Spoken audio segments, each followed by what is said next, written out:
When there is a surge of emotions that we as humans cannot tolerate, our brain calms itself down. It does this through simple methods like nail biting, fiddling, or chattering too much, or complex methods such as deceiving itself into believing a made-up fact just to provide itself with temporary relief. There are many healthy but also numerous corrosive methods that people use when they go through something very traumatic, are put under high amounts of stress, or are dealing with painful or challenging emotions. In today's video, we will be discussing something that everyone needs to be made aware of, and that is the 7 dangerous coping mechanisms you should not ignore. Make sure you watch to the end, so you'll be able to identify if you or anyone you know has adopted any of these habits in their lives.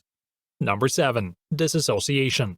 Disassociation is a way our mind works to protect itself from psychological damage by disconnecting ourselves from all thought processes, feelings, and memories, making us numb to our surroundings. Normally, when we're faced with a situation that triggers overwhelming stress, our brain goes into fight or flight mode. But some people haywire their brains to disconnect themselves from all pain in such a way that they get completely detached from reality. Instead of the trauma causing their minds to be a source of disaster and negativity, it becomes a safe haven for them to crawl back into and ignore all stimuli. This is a dangerous way to cope since it deals with ignoring our emotions and brushing them under the carpet to avoid them. In reality, what needs to be done is to face our sentiments to eventually come to terms with them. Disassociation is merely a temporary form of relief that leads to the suppression of emotions that will ultimately boil over and explode one day, if not dealt with the right way.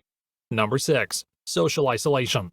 Living in an ongoing pandemic, we're all familiar with the idea of self-isolation and the effect it has on us. Months of staying at home, being unable to socialize with our friends, and only having to go out to meet our daily necessities took a toll on our mental health. But what about people who voluntarily isolate themselves because they find comfort in it? These people find it draining being surrounded by people and want to be left to their own devices. When an individual is isolated, they're not only physically separated from others, but they also feel emotionally separated. People with mental health issues are the most isolated social group. They find themselves to be social outcasts, and since they understand themselves the most, they prefer being in their own company. Have you ever had a friend who hates going out and bails on all plans you make with them? It might get annoying for you, but some people's intense social anxieties may prevent them from stepping out the door. Not just that, sometimes shame or fear of abandonment can also stop them from going outside. Humans are typically social animals, and we thrive physically, biologically, and psychologically by forming collaborative social networks. Isolation can cause several mental health issues, like depression, low self-esteem, and even dementia. Depression and isolation are intercorrelated. Isolation can cause depression, but depression itself can cause you to isolate yourself. Number 5. Projection. Projection is a coping mechanism that deals with subconsciously projecting undesirable qualities about yourself onto other people. For example, a man who's unfaithful to his wife will accuse his own wife of cheating on him. It's a way to justify your emotions rather than to understand them. Projection also stops a person from confronting their own emotions. It's something quite common, and you might have engaged in this sort of behavior yourself without even realizing it. Have you ever disliked someone and then convinced yourself that they disliked you too? You might pick up small behaviors from them that might be meaningless, but since you've already formed a biased opinion against them, everything they do holds meaning to you and is done to spite you, when in reality that's not really the case. Enjoying the video so far? Then don't forget to subscribe to the channel for more insightful psychology videos like this one. You'll only get smarter, and it's free. Number 4. Self-deprecating humor. Younger generations tend to find humor in making jokes based on their own self-worth. It's gotten so common that it's become normal for a person to completely tarnish their self-respect for a few laughs. It could be done to diffuse a socially awkward situation or reduce the expectations people have for you. But what's the psychology behind it, and how does it really affect you? A person who uses jokes to undervalue themselves may do it because they have deep-rooted insecurity issues. When they belittle themselves due to whatever self-esteem issues they have, they're further deteriorating their mental health, because whatever our mouth says, our brain subconsciously takes in as fact. This affects the way we perceive ourselves and the way others perceive us. Getting deeper into the root cause of these self-deprecating jokes, by making fun of yourself, you're stopping other people from making fun of you. It's no fun to ridicule a person who already thinks they have no self-respect, right? It's a very toxic mindset that many younger people have adopted, and too much of it can lead to self-destruction. Number 3. Anger.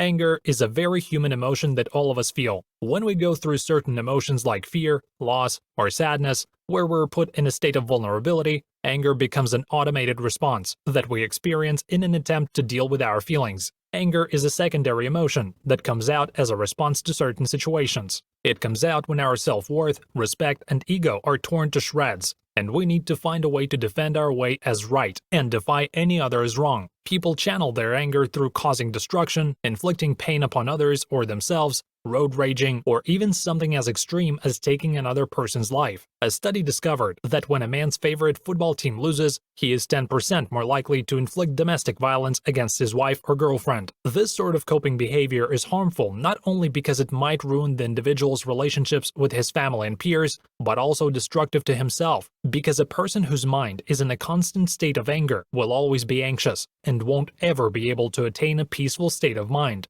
But then comes the question, if you let your anger have the better of you, how can you come to terms with it? Well, that's something that is subjective, and there really is no universal answer. The human mind is intricate and unique. When it comes to the functioning of the brain, there is no correct answer.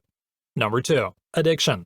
Addiction is the inability to let go of a habit despite it causing severe psychological or physical harm. Addiction can come in several forms, whether it's addiction to drugs, alcohol, social media, food, or even lying or stealing. No form of addiction is good. However, some people view certain addictions as a necessity to deal with their problems. The biggest amongst them all is drug abuse. Drug addicts are shunned by society. They're looked down upon and even feared by some people. But people don't stop to think why they choose to have that way of life, despite knowing very well the harm it causes. Stress is a risk factor for developing addiction and also relapsing back from addiction. Just like other coping mechanisms, some people use drugs as a means of escape from reality. They work at first, since they help them to come to terms with whatever is causing them their psychological disturbance. But eventually, they get so bound to the habit that they go from indulging once a day to 5 to 6 times. At this point, the drugs start slowing their mind, putting gaps in their memories, killing their creativity, and making them physically aggressive. It doesn't only harm the person's life, but also his loved ones,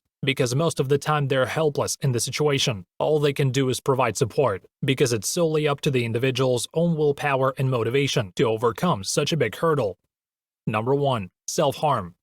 Self-harm is when you inflict injury upon yourself as a means to cope with negative events and emotions. People who hurt themselves do it because physical injury drowns out all the turbulence that they have inside their head, as the mind diverts to focus on a physical stress rather than a psychological one. Besides the obvious fact that it's extremely dangerous and life-threatening, it only provides temporary relief from their inner turmoil. Once the physical pain subsides, the psychological pain will take over again. Self-injury is deep-rooted in self-hatred. By inflicting pain, the individual is punishing themselves and believes they deserve the pain. It may be when they feel low about themselves, when their self-esteem hits rock bottom, or when they feel like they failed in some way. A study revealed that 1 in 12 teenagers practice self-injury as a means of coping with external stress. How is it that it goes unnoticed so often? Most people cover up their scars by wearing long-sleeved shirts, or hurting themselves in places where it won't be seen. It's important to check up on your family and friends and provide them with professional help, or help them solve the root cause that drove their self-harm.